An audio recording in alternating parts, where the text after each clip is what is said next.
We're joined here in our D11 Sports Studios by Bob Hartman, the District 11 chairman. And Bob, thanks for taking some time out of your busy day today, to join us here on D11sports.com. How you doing? Good. Bob, obviously you had a meeting yesterday with, the powers that be at the PIAA, and, everyone's talking about what's going to happen. What was the big focus of yesterday's meeting with Bob Lombardi and the PIAA? Well, I think the goal was to develop a philosophy of what we want for our student athletes in Pennsylvania. There were no nuts and bolts put together yesterday. It was a philosophical, I think Bob called it a 30,000-foot discussion on, we have a July 1st date in effect for theoretically returning to participate. PIAA put that in place. And, my argument was, who cares what the date is? Let's let kids do what they can do whenever they can do it. That's ultimately the crux of the whole thing.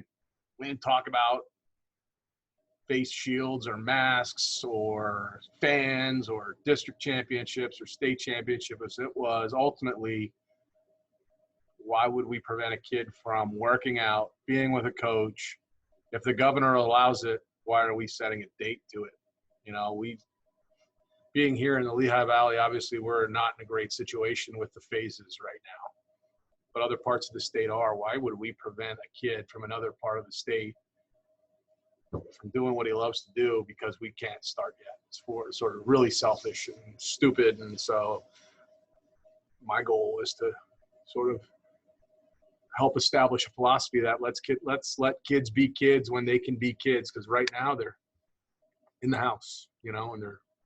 And that said, and you're talking about that, as we move forward, say it's, June 4th, and all of a sudden another 10 counties open up or whatever it is, and it's not Lehigh County or Northampton County, but it's different parts of the state. You're focused on saying, let them go, let them do their thing. And eventually, these kids are athletes, and these kids, they're going to catch up as they go. They just want to get everybody out there as they can. Absolutely. Yeah. I don't care. I know the people that are like, well, it's not fair. It's, they're getting a chance to train longer than we have. You know what I care about? Kids being able to get out there. And if they can play 10 football games and 18 soccer games in Erie, and we can play 5 and 9, yeah, well, but our kids are getting a chance to play. And that's what we want them to have a chance to do. We can't supersede the governor. We have no intention to supersede what the governor and his departments put out. That's not our business. Our business is to say, if kids can play, go play, let's let them go play. That said, as we move forward, and again, we don't know what's still going to go on, how have you focused with the other, athletic directors in District 11 over the last 2 months? It's been over 2 months. Do you have some kind of game plan in place already, or is everything go through the PIAA first before it goes through District 11? Take us through that a little bit. This has come up so many times. Well, what's the plan? What does this look like? I have no clue. I don't have a plan. I don't have a plan here at Whitehall for, what are we going to do when? Because we don't know when is, right? We can go as an East Penn Conference and alter our schedule to what? When is it starting? When is it ending? To do that, it's just wasting time and acting busy when you don't need to do those things.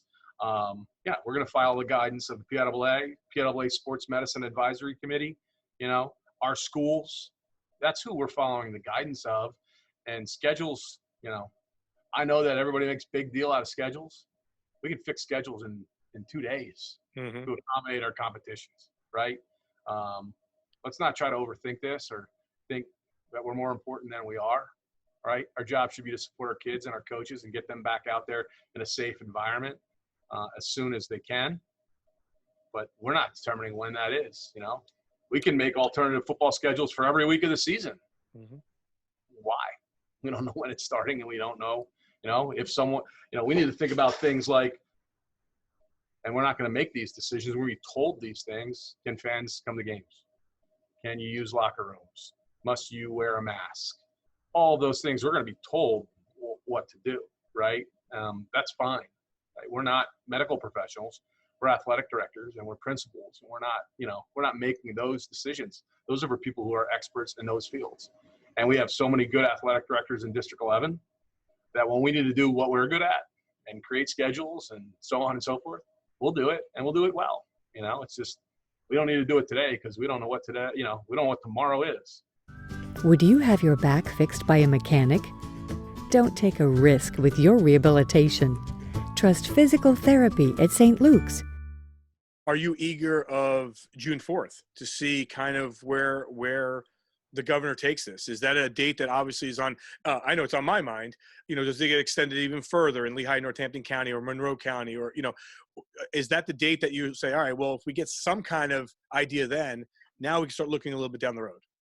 Yeah, I think, what will be important is, June 4th, sure, but then beyond that, when we're yellow, it doesn't mean we still can get back in schools, right? So unless we get new guidelines on, yellow and green, we know red's nothing. We're not doing anything, but let's get those guidelines on what high school sports look like in yellow and most likely what's green.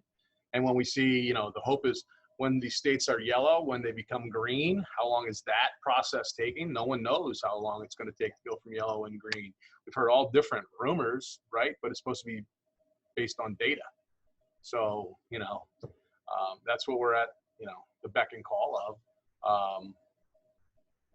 June 4th is a big date. Hopefully things go well, hopefully, but not our call.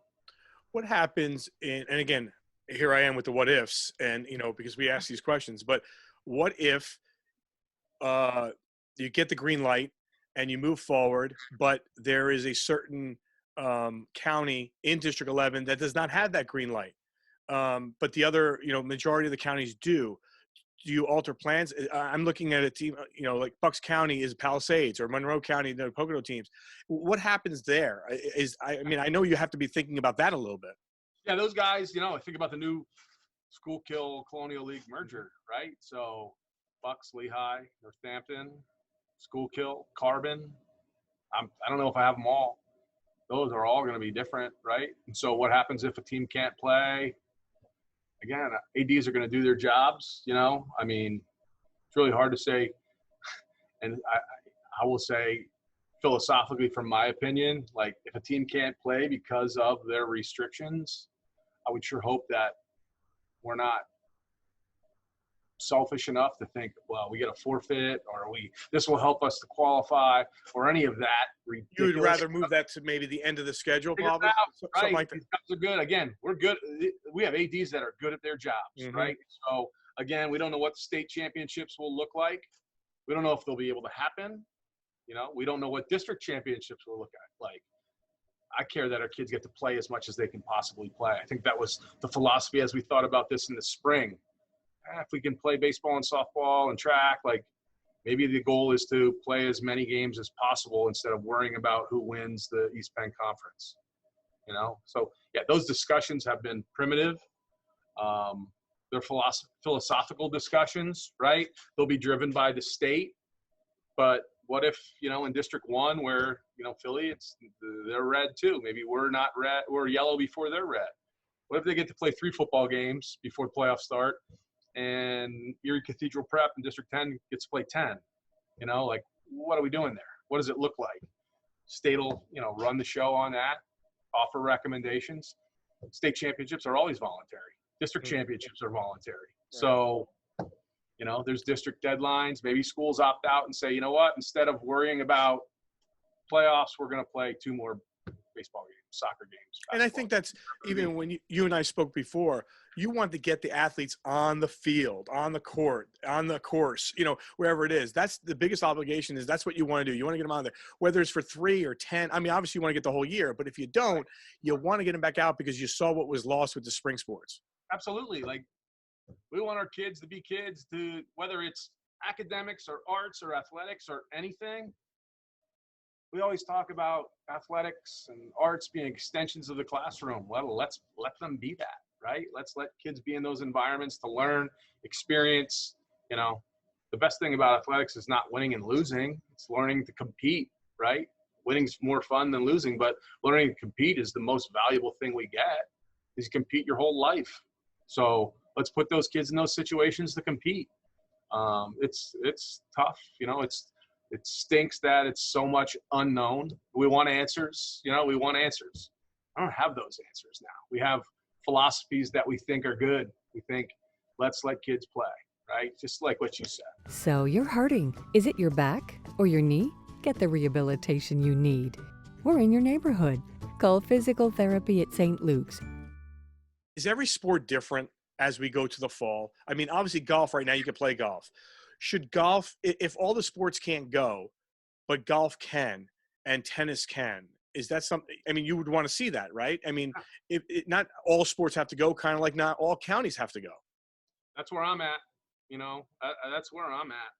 And we may see kids go out for other sports now, Mhm. If we can play tennis or golf or run cross country, but we can't play football or we can't play soccer or, those more higher risk, I guess, level sports. Maybe those kids play the other sport, right?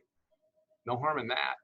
And some of these kids may have always wanted to try it or do it and say they can't do dual sports or whatever. I know at Whitehall, you've had a number of athletes that have always done dual sports. So you're in favor of that as well. You're open-minded. That's sure. No, let's let kids do their thing, right? Like, we love seeing kids excel. We love seeing kids compete. We love seeing kids be happy and enjoy the stuff they're doing, again, regardless of what it is, whether maybe it's in the marching band, it's school production, whatever. Let's let them do it. If we can do it, let's let them do it. And that's, if we can golf and we can't do anything else, so let's let our golfers golf, right? Maybe we can have a state championship in golf. Maybe golf doesn't look much different because you can go golf now, right? Kids in high school golf, you carry your bag. You don't get to ride a cart anyway. That's right. So, let's let it happen, under safe and reasonable guidelines. I get it. Let's be safe. That's priority, but it is what it is. Final thoughts from you, a message to, all of District 11, not only your student athletes from all of District 11, but the parents that are listening to you and the administrators that are listening to you. I mean, you're the District 11 chair. So while PIAA is the overseeing power for District 11, everyone's looking at Bob Hartman. Hey, we're not sure what you're going to say, but at the same time, what do you want to see here over the next, 3 weeks, a month, the fall? Well,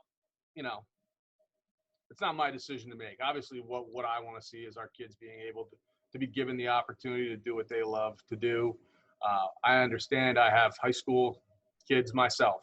As I pleaded to the board yesterday in my motion, probably most people on that board are parents or grandparents or have nieces and nephews who have not had the opportunity to do what they love to do. And that's heartbreaking. It stinks in my house. I know Al, it stank in your house. And we're all working and trying to get there, and we just understand. I guess we need to have patience. We need to, respect what we're being told, but ideally we get there sooner rather than later, giving the kids the opportunity to get back to normal. I know I want my kids to get back to normal. I want to be back to normal. I want to be out of the house. I want to do my own thing, right? We get that in District 11. We have great principals and superintendents and athletic directors and coaches, and most importantly, phenomenal student athletes and kids. And so the goal is to get them there. We know what we want to do. Be safe, and hopefully the fall will look like a fall in some respect. Maybe it's a fall without fans.